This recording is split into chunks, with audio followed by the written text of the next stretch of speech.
Well, hello there everyone, this is Ottomagic Critic. Finally, after 9 years of my career, I am finally able to commentate on the man, the myth, the legend, MrEnter. Many of you know him as the guy who makes videos. Then again, everyone on YouTube makes videos, while some of you people who don't know how to let go of petty controversies know him as the turning red 9/11 guy. And to that I say, shut the hell up, it's not fucking funny anymore. Actually, you know what, that would be very funny to see, if the movie actually had 9/11 being referenced in it, but I digress. Today's commentary will not be on old, dead topics like MrEnter's Turning Red review. It's actually going to be on an even older dead topic, but nonetheless a much more dire, pressing, and important matter. The subject that I am referring to is his animated atrocities video about Anaconda.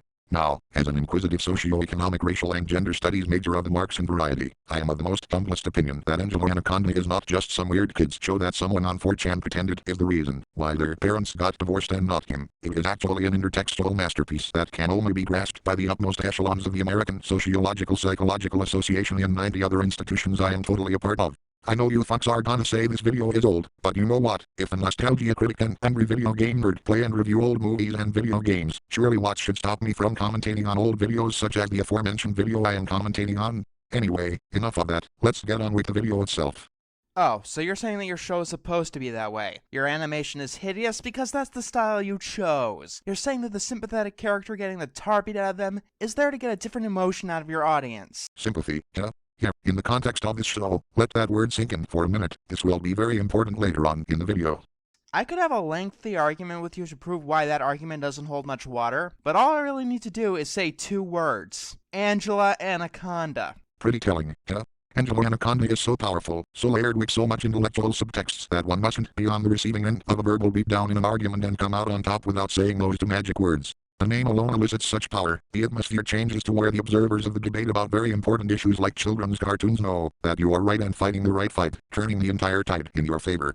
Anaconda has a distinct style that does everything wrong. It insults every aspect of storytelling. It's a well-known fact. The writers of this 2D Bolshevik masterpiece had a book called How to Write a Story, and they started writing on this 1,000-page read with drawings of dicks and figures depicting Karl Marx and Max Stirner. Truly revolutionary. If you want to reach even the surface of what it means to be the Übermensch envisioned by Nietzsche, you're going to have to be the iconoclast of a few sacred cows. Its animation is ugly, to say the least. It seems to be based on vintage photographs, but uses them to absolutely no end, and is very lazy in this animation. Bullshit. The animation is not lazy. As a matter of fact, it's not even using vintage photographs at all, as unbelievable it may seem. Everything you see in Anaconda is entirely hand-drawn. You know that extremely meticulously detailed animated film called The Overcoat, created by Yuri Norstin? The unfinished film that Yuri has been working on for 40 years because of the carefully crafted pencil-drawn detail down to the nook and cranny he puts in every frame? Anaconda is no exception to this. It's like The Overcoat, but it didn't take no 40 years to complete it either. And the best part is that it was animated by one person. No, sorry, it was actually animated by the animator's dog, when he's not around. Impressive, no? So yeah, might wanna consider the amount of hand cramps it took to animate each episode. The animation is beyond anything a sweatshop could replicate. Number 1. Number 2, pretty sus that every Anaconda clip that you provided so far only focuses in the Netman war. Why? She's too young for you, number 1, and number 2, she's not even the star of the show. Your audience is going to have a really hard time knowing who Anaconda is. They are gonna think that this Goldilocks looking ass is Anaconda. They are gonna get super confused. I most certainly was, and that's when I first pinned your videos a while back in 2015. If you like MrEnter so much, why don't you go marry her? Kids, guess I'm your sub. Geraldine Clump's the name, but you can call me Jerry. Hi Jerry, my name is Ottomagic Critic. I'm the wacky funny two-faced shit-faced smiley face, you get the point. You newbies already saw my channel intro. Also, can we just address the fact that Nanette Mini Shitcorn Man War got out of her seat, waved her hand like a dumbass to call on the teacher? Rudeness much? I have a genuine question about Nanette. Is she fucking autistic? I'm not trying to be an asshole, yes I am, because that's something an autistic person her age would do, someone who is completely unaware of her surroundings and can't read the room. Damn, she's just like me for real. I know I like to think that Angela is on the spectrum given the way she talks, saying on account of instead of because like she's fucking Junie B. Jones, using redundant words, just to name a few examples. There's a lot of subject matter, many of which are very convincing, but my headcanonization smooth brain can't get over the stuff Nanette does on the regular that could classify her on the spectrum. She is obsessed with the French language, shoehorning in a butchered French word in a sentence with complete confidence, just like how an otaku shoehorns a Japanese word in a sentence that they heard from an anime, and not to mention, using a bunch of smart-sounding words in a sentence. Autistic people have what is called echolalia, which is a phenomenon where autistic people hear what other people said and repeat it in future conversations, usually as filler. And that's not even talking about the characters or the stories. You know what? Let's take a closer look. Before we go any further, I will apologize for the logo this time. This is the best footage I can get because no one wants to remember this show. Let's start with the theme song. My name is Angela, hey hello, welcome to my very own show. It's sung by a character who can't sing and doesn't flow very well at all. Actually, the core of the theme song is not the melody itself. It's actually a call, a signal to aliens using very secretive binaural beats that have been masked by Angela's shrill singing. This is something that the CIA doesn't want you to know, for it contains the most elusive esoteric knowledge you've ever heard concerning the inner workings and whereabouts of the demiurge and his fellow spooks and fiends, and how such things prevent the universe from entering the Omega Point. Angela says that she'll introduce her friends, but she doesn't. You know what? Despite the turmoil between the two characters, if you consider varying subjective headcanons, Nanette may as well be Angela's friend, kind of similar to how Squidward is SpongeBob's friend in a way. I have a theory that had the show been allowed to continue, the dynamic between Angela and Nanette might result in something along those lines. I don't know, just brainstorming my ideas. If Amazon Kane were to see this video and used it for her reboot of the show.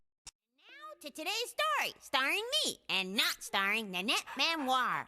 Do you not know what words mean? She's the antagonist of the episode. So yes, it stars her as much as it stars you. There are scenes with her without you. She's not saying it literally doesn't star her, you fucking fuck, but correcting you is not why I'm here. I'm supposed to outflank your autism with my autism by injecting it with my self-credited understanding of historical materialism and the economic dynamics between the bourgeoisie and the proletariat. Angela Anaconda represents the proletariat. Angela Anaconda's family is working class in nature, with her parents both exhibiting the creative and ingenual output that the working class yields into society. The working class or proletariat is the engine that allows the goods and services of the world to be numerous and present, and without it, there wouldn't be any goods and services to speak of. Nanette Manoir, meanwhile, represents the bourgeoisie. She feasts the surplus values of the proletariat, and in many episodes, Nanette Manoir takes credit for Angela's success. Nanette feeds off the energy of Angela in various episodes, getting her into trouble if Angela steps out of line with Mrs. Brinks, the teacher, kind of similar to how the capitalist upper class bribes the state and other institutions and other reactionary intelligentsia attached to them, whenever the working class strike or get out of line. So yes, when examining it from a superstructural scale, Angela is the star of the show, just like the working class is all things considered the star of the mode of production. The episode we'll be looking at is The Substitute. Who the fuck is this kid? That has got to be the goofiest looking character in the entire show. I've seen plenty, and I do mean plenty, of episodes of the show, and never have I ever seen him or his goofy-looking face. He appears in this episode once, and we never see him again. What was that? December? Oh, the episode we'll be looking at is The Christmas Substitute. That's not what the episode is called, you fucking goofy goober.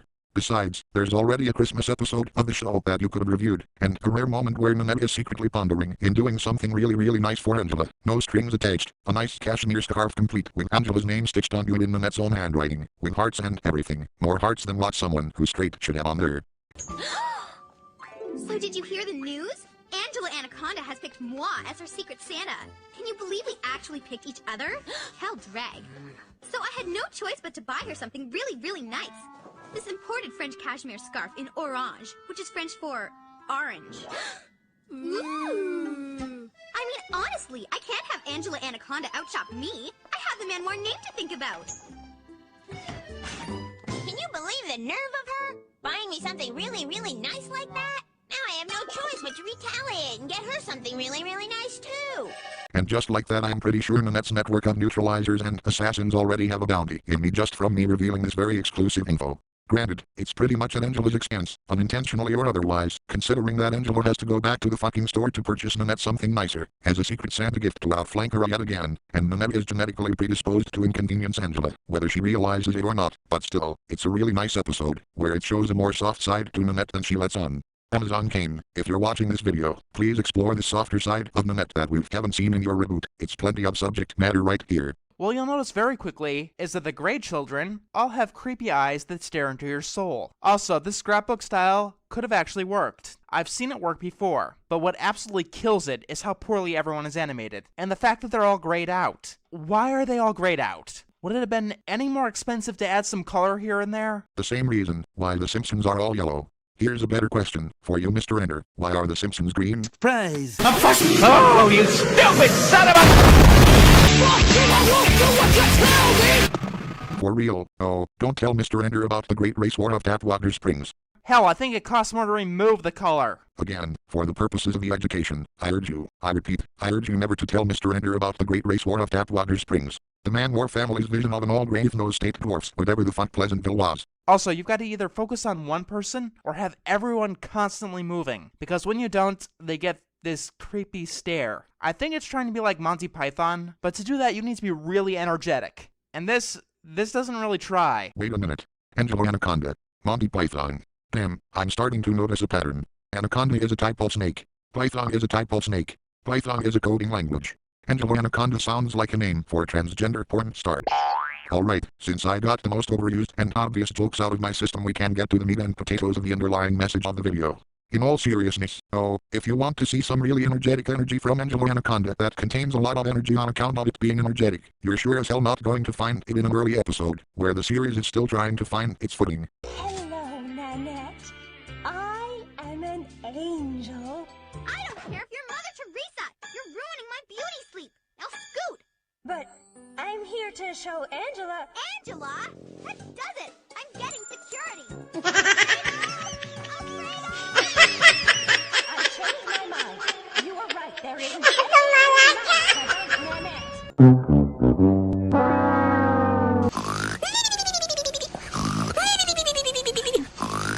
Look towards the later seasons for some Monty Python energy you are alluding towards. Season 2 and 3 would definitely be right up your alley for that type of stuff. Angela, where you think Brinks is? How should I know, Johnny Abadi, my dim best friend? Wow, no really. You couldn't make exposition more obvious and more stupid if this show had a glowing red sign pop up every time you try. Spoiler alert, because I am an asshole and that's what assholes do. MrEnter is going to remind everyone over and over again that Johnny Abadi is Angela's dim-witted best friend. Even though this is literally one moment of the episode, MrEnter is absolutely not going to let the show let it down for some reason. Oh yeah, Angela Anaconda has fantasies kinda like Doug, except she's a sociopath. So this show's resident alpha bitch tends to die a lot. Or, in typical MrEnter fashion, he would call this episode Unannette Man or Torture Porn. Wait, did I just say torture porn when talking about a kid? Jesus Christ, that's so fucking foul, dude. Don't ever say that shit again, Otto. Not picking my rainforest project, because who could think of anything when you have to have breakfast at my house? Good God, that fucking baby. Did someone say milk? A good one. I don't get it. Was that supposed to be a joke? If this was explaining that breakfast was terrible, we didn't need a flashback. Unless you were gonna tell some kind of joke, and that wasn't a joke. That was a fart. It was a plot fart. It seems like you cut out the part where there is a reason why the flashback happened, where Angela was attempting to have breakfast, pouring milk in her bowl, but there is no milk, and as it turns out, Mark and Derek were the culprits. Mom, they took all the fruit again, and didn't leave me any milk either. Our palms are slippery and sweaty because of the heat from that new wood stove we just bought. That's gonna be his catchphrase. Like Nanette, Mark and Derek are one of the many foes that inconveniences our main character. They represent the lumpen trolls. The joke wasn't that the breakfast was terrible. If you're going to criticize something, at the very least pay attention to what's going on. We see that Angela's teacher won't be coming in today because she's sick, and the background music makes it sound like she's dead. She did. I killed her. What are we supposed to do with our homework? Shove it up your ugly ass! You heard us right! Shove it up your ugly ass! Johnny Abadi, Angela's dim-witted best friend, decides to make paper airplanes with them. Because he's Angela's dim-witted best friend, we know this won't work out very well. Jesus, we get it. He's Angela's dim-witted best friend. You don't need to keep reminding us over and over again. We see the substitute, and good God, what's wrong with their necks? I just realized it, but everyone's necks look painfully compressed. The substitute gives Angela's homework a bullseye and sends it back, hitting Angela's nemesis, Nanette, in the face. By the way, despite how much of a cliche this is, you can't really get away with saying that someone's a bitch, and have them be treated like a bitch, solely on the virtue of you saying that they're a bitch. They need to do something bitchy. The average Angelo Anaconda fantard would disagree vehemently, considering that, if you've ever seen more than 4 episodes of the show, you would know that Nanette is a demon spawn born from the pits of hell. In a side note, let me tell you guys a little anecdote. Way back in 2015, I went on a list from a website called the Top 10s, a website that I'm pretty sure you guys are familiar with, and went on a list called the Top 10 Worst Cartoons of All Time. In number 128, I think, it's Angelo Anaconda, and one of the comments, I shit you not, said that that person feels sorry for Nanette, because she never did any harm at all. I'm not making this shit up, someone actually said that about Nanette. I assume it's because they watched this review and went by what MrEnter said about it, and didn't watch anything from the show since then. If you were in a contest full of people who never actually watched Angelo Anaconda, you better pray to the dear Virgin Mary and Allah the Most Merciful that you don't end up competing with a MrEnter fan. Again, if you're going to criticize something, you need to actually do research on the thing you're ranting on. As class monitor, I feel it is my duty to inform you of today's academic agenda. Oh no, such an asshole. She does her responsibilities. Oh my god, how horrible. I guarantee that MrEnter is the type of person who would be that one kid that always reminds the teacher about homework. Also, that's not why she's being bitchy, as you said. The thing she's doing wrong here is that she's getting up and giving an unsolicited info dump about not only last night's homework, but also what her project is in an attempt to impress the teacher. The problem is that the substitute, bless her soul, doesn't find her shit, calling her project a load of poppycock, which, you know, it kind of is. I'm fully prepared to go over last night's homework assignment.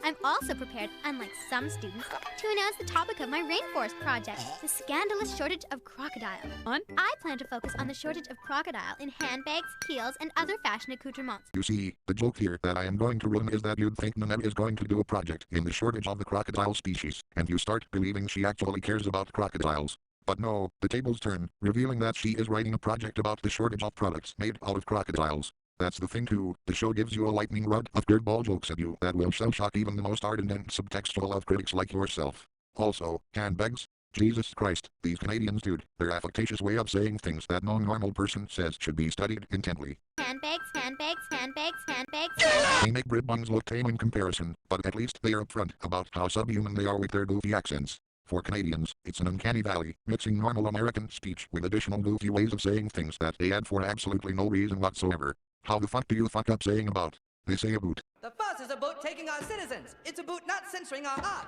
It's about... What's so goddamn funny? Nothing. Could you tell us again what your argument is all about?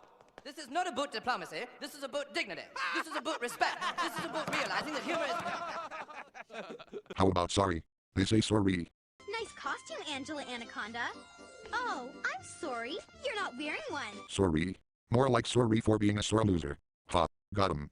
She sounds like an alpha bitch, but she's not an alpha bitch. She's an idiot. Nope, she's still an alpha bitch, but maybe take off the alpha, because MrEnter, you're smart enough to know, but Nanette Manwar is a fucking nerd. She is. She makes Gordy Reinhardt look like a giga-chad, which he most definitely is. Hell, even your fans agree with you. Someone said that Angela is the alpha bitch, as opposed to Nanette. You know, I was originally going to make fun of that position for basically revealing that they never actually watched the show and just went by what you said, but the guy might have a point. Again, replace Nanette's fixation in French culture with Japanese culture, make her shoehorn a bunch of Japanese phrases in normal conversations. In fact, you don't have to imagine it either, it's literally in the same episode. Excuse me, Miss Clump, but perhaps you'd like to have some of my kapamaki, which is Japanese for cucumber roll. If anything, she's not an alpha bitch, she's an autistic bitch cunt, just like what Synth Cool said about Jimmy Neutron. What the fuck? That's fucking autistic. You autistic bitch cunt. Wait a minute. Fiddle-dido. Created by Sue Rose and Joanna Ferrand. Angela Anaconda. Created by Sue Rose and Joanna Ferrand. Holy fucking shit, me magic revolving Angela is just too real for me not to follow the plan. I'll do a project about rainforest food from the rainforest. Reminds me, when I did a project about New York buildings from New York. Yeah, that's the whole point of her speech patterns. You're not exactly bringing anything new there, you might as well be pointing out how annoying SpongeBob's laugh is. I already called dibs on it, Angela Anaconda. What? Do you normally call her by her first name and her last name? Every single time? Why am I asking? Considering this show, I know the answer is yes. The stating of the first and last name that these creatures do ritualistically is analogous to the speech patterns that Peanuts' characters do. Angela Anaconda follows the same stylistic formula that Peanuts does, albeit with a much more rich and vital understanding of praxis and theory. Also, how did Johnny Abadi, Angela's dim-witted best friend, get only a cupcake for lunch? What cafeteria gives those out and nothing else? To those who are still recovering from the drinking game where MrEnter titles Johnny Abadi as Angela's dim-witted best friend using Ipecac, then that's entirely your fault. You shouldn't have used Ipecac and now you're expelling your protein spill all over the carpets, and you're gonna have to clean it up. Also, in Johnny Abadi, Angela's dim-witted best friend... No, seriously, this is entirely your fault. Your dumbass decided to use Ipecac instead of alcohol and you're paying the ultimate price. If the unforgiving bellyache that you have from drinking that bottle when Enter constantly reminded the viewers about what Angela called Johnny is too much to handle, then maybe go with something lighter. Suggests that she do a project on cannibals, Angela Anaconda imagines ordering her enemies at a restaurant because she's a fucking sociopath. Like, it's one thing to have fantasies about hurting someone. I'll even give her the benefit of the doubt and say that Nanette really is a bully, like the worst fucking person ever. But to want to eat her? What kid would ever want to do that? What normal human being would ever want to cannibalize someone? Wanting to cannibalize someone, by definition, makes you not a normal functioning person. Yeah, that's what makes it funny. Cannibalism and all of the wonderful treats this show has to offer is what makes this series such a jolly knee-slapping fun time. Damn, when people say eat the rich, they weren't kidding. You thought that this revenge fantasy was bad, but wait until you see the revenge fantasy in the episode where Mrs. Brinks' class goes to fucking Camp Auschwitz for a field trip. You haven't seen it, and you'd be right, because I just made it up, but honestly, would you be surprised? Whoever this person is loses a tooth on a sandwich. Here's how you know someone hasn't read theory. They didn't even do research on the shows they are criticizing. And Johnny Abadi, Angela's dim-witted best friend, wants it for his project. You know, I think I may have mistakenly replaced my whiskey with Ipecac as well. Shit. She'll only trade it for the cupcake. But if she wanted the cupcake, she should have ordered one. He clearly didn't bring it from home. Here's another way to know someone hasn't read theory. They don't know the subjective headcanon socio-economic situation of each of the characters of the show. Gina Lash is seemingly fat due to eating too much, but if you know anything about metabolism, a slower metabolism from not eating can make you gain weight. Gina Lash, part of the proletariat class, not only couldn't afford the cupcake, but also suffers from malnutrition, and that's why she is known for being the so-called fat character who likes to eat, because she's constantly starving. The teacher wants to eat with Angela and her friends because reasons. And potatoes. And the substitute doesn't like the sandwich. Also, she's a dick to Nanette because the world can be an ass to her if the main character says that she's mean. One thing to take heed about narcissism is that the word narcissism itself comes from the Greek tale of Narcissus. One of Narcissism's characterizations is the persecution complex, and in the tale of Narcissus, Narcissus is infatuated and falls in love with his reflection, and drowns because of this. He asks the trees if there is anyone in the world who has suffered more than he has, attempting to get his victim narrative more superiority. MrEnter, painting Nanette as some sort of Negward the wizard falls into this philosophy of the self, but if you were to go beneath the surface and not the reflection of the water, Nanette has done multiple things that are considered bitchy, and there are many, many examples, if you actually watch the show. It's pretty sus that you picked this episode in particular to try to prove that she's innocent. Here's my little theory. Many people like to say that MrEnter picked a random episode of the show, but I believe him picking this episode, the substitute, serves a purpose. In the show, Mrs. Brinks, the teacher, is always on Nanette's side, giving Nanette special privileges, giving Nanette a free pass every time she does something wrong, and generally believing that Nanette could do no wrong. The show itself, being all about overcoming unfairness in day-to-day life, represents Anaconda as the underdog in an unfair class hierarchy, and this is a common theme in many, many episodes of the show. The substitute subverts this class hierarchy. Now Anaconda has the upper hand considering that Geraldine Clump is more like Angela than Nanette Manwar, thereby favoring Angela, and now Nanette will know what it's like to not be pampered by her dear Mrs. Brinks every day at school. Here comes MrEnter, enter MrEnter. He takes this dynamic and uses this episode to turn it upside down. If you are a MrEnter fan, you probably never watched Anaconda before this video, and the only takeaway you'll ever get from MrEnter's analysis in the show is that instead of Anaconda being the victim, it's actually Nanette Manwar. This completely flips the dynamic to something that is completely unrecognizable from the whole point of the show, removing any subtextual merit that the show may have had. The whole theme about Anaconda is overcoming the unfair treatment of this working-class girl against a bourgeoisie little Goldilocks Nancy, and MrEnter subverting perhaps one of the most explicit anti-capitalist pieces of our generation does the show an absolute injustice in the subtext department, rendering this review futile in account of demonstrating a lack of subtextual media literacy. The last thing the bourgeoisie demands from you is to believe that they themselves are the victims, victims to government red tape, victims of labor unions, victims of fair working conditions, inverting the class consciousness one should have, where the proletariat selling their labor to labor the oppressed ones, thereby perpetuating the exploitation. A narcissist cries out in pain demanding sympathy, demands you treat them as another Megward the wizard, and then they strike you.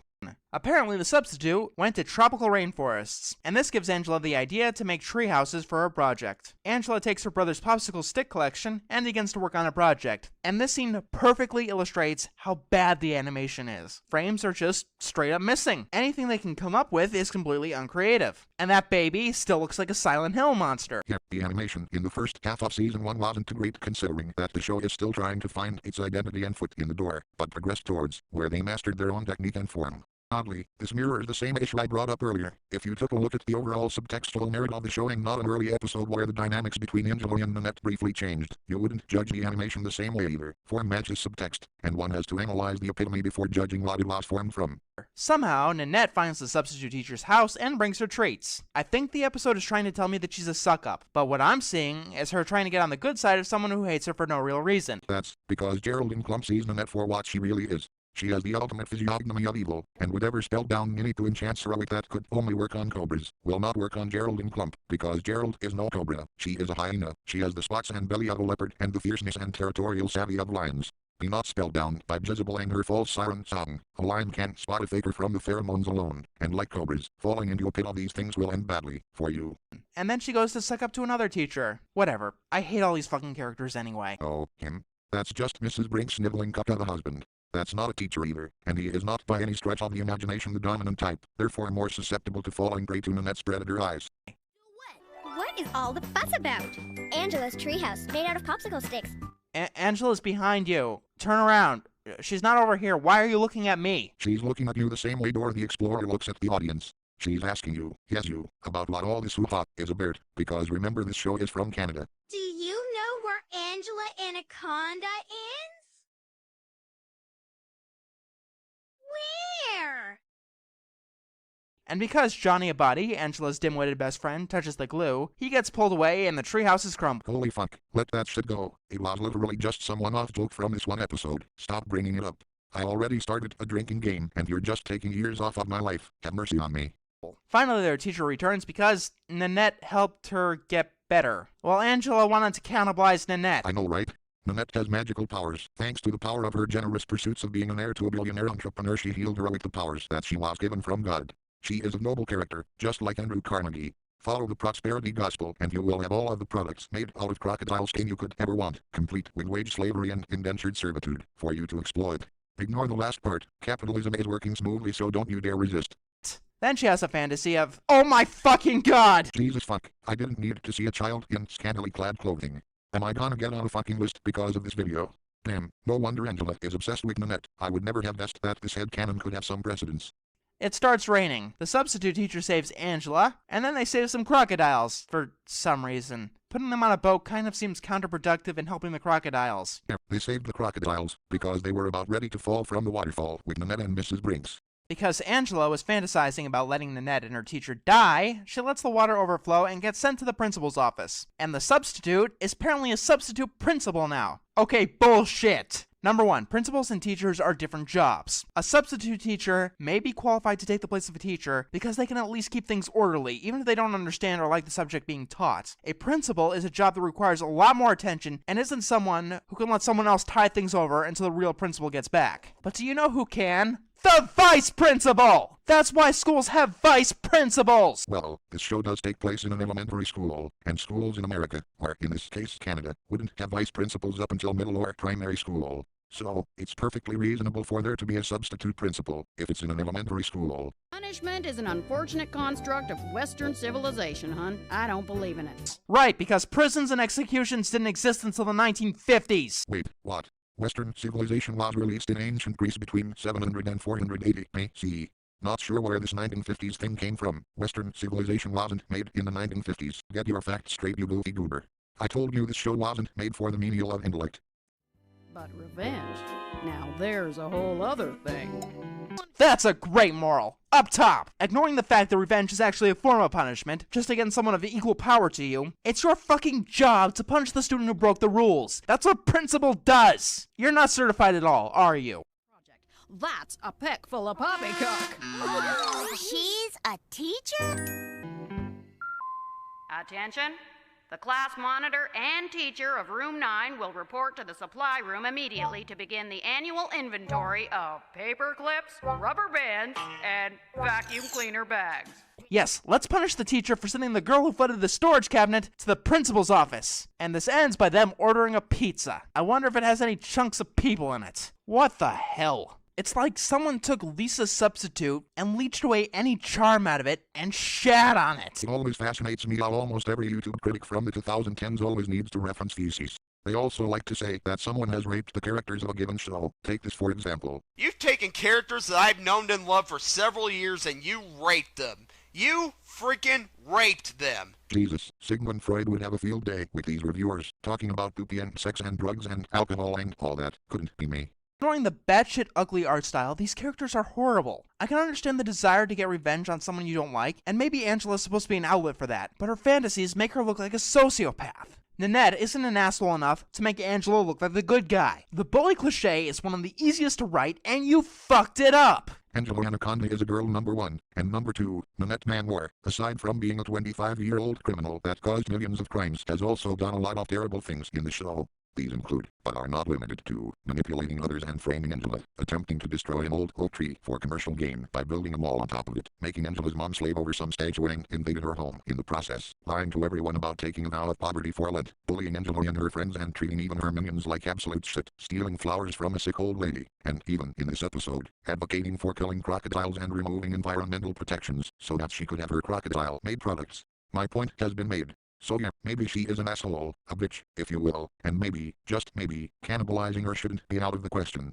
Either you didn't watch the entire series thoroughly, like the latter half of season 1, 2 and 3, or you're deliberately manipulating the audience to accept the narrative that Minnie Ward is the good guy and Angela Anaconda is a terrible, awful person who is 10 feet tall and has a scary sword, because flooding the storage cabinet should be the least of anyone's problems compared to everything I mentioned Nanette did. Motherfuckers stole my end credits. Anyway chummies, the video has concluded. Now, before I end the video, I would just like to point out that MrEnter has changed his position in this show, albeit slightly. He now understands that Nanette is not a good person at all, as a matter of fact, quite a horrible one at that. However, the damage has been done, subverting the dynamics to where it is completely foreign and counter-textual to the overall theme of the show, dooming the MrEnter fans who are too afraid to watch Angela Anaconda, because they are afraid MrEnter will spank their asses for it to miss it. This all art is inherently political, and they are correct. Art is supposed to mean something to the person making it, and subsequently, should mean something analogous to the beholder. If you are a reviewer, it is your job to understand what you're reviewing, and in addition, make the viewers understand the thing you are reviewing on a fundamental and human level. When you don't do that, you end up distorting how people view the media you're talking about, and it will make people ignorant on not only the dynamics of the show, but the overall, fundamental truth of what is being shown, or attempted to be shown. Angela Anaconda, fundamentally, is embedded with calls against political hierarchies that Nanette represents, with the capitalist upper class being favored over those who sell their labor to live and provide everything we ever want and need, which are the proletariat. This show, fundamentally, is about the conflict between the political left as well as the political right. The left and right dichotomy is one of the most important inventions ever crafted by humans, if for no other reason than it makes people understand the conflict of those who favor more equality, and those who want to double down more on hierarchy. Once you understand the basics on what the left and right represents, you will begin to understand who is on the side of equality, as opposed to those who are in favor of hierarchy. What MrEnter has done is upset and distorted this dynamic that make up the overall message of the show. Once you turn the dynamics upside down, there would be no fundamental message, and once there is no fundamental message apparent, Angela Anaconda's subtext ultimately becomes futile. The ultimate goal of those who favor hierarchy is to obscure as much as possible the original meaning of the left and right. In a similar vein, MrEnter, by painting Nanette Manwar as inherently innocent, painting Angela as entirely malevolent for her revenge fantasies without considering the reasons why Angela has all of those fantasies in the first place, MrEnter has distorted the meaning of the dynamics between Angela Anaconda and Nanette Manwar the same way the right distorts the original meaning of the left and right, but both serve one particular purpose, which is the perpetuation of hierarchies that exploit those who are blinded and spelled down by the high of smoke and mirrors, because this distortion ultimately becomes easier to justify and sympathize with exploitative hierarchies. Now, this video is not a MrEnter hate video. I personally think his videos are kind of good, so don't take this video as me bashing on MrEnter or his opinions, because this commentary is just silly fun. However, the only serious message you should take from it is to consider the ramifications on how you interpret the narratives of cartoons, or any medium for that matter, because the narratives and archetypical messages that aims to serve the greater good is not something you should miss. This animated atrocities episode is a decade old, believe it or not.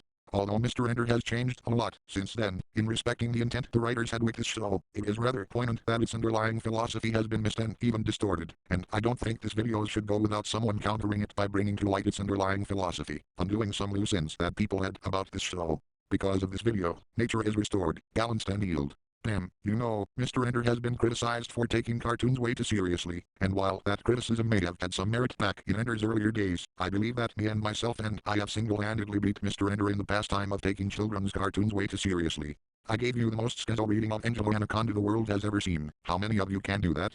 Genuine question. Every cartoon reviewer from the 2010s shivers as the Ottomagic critic starts yapping.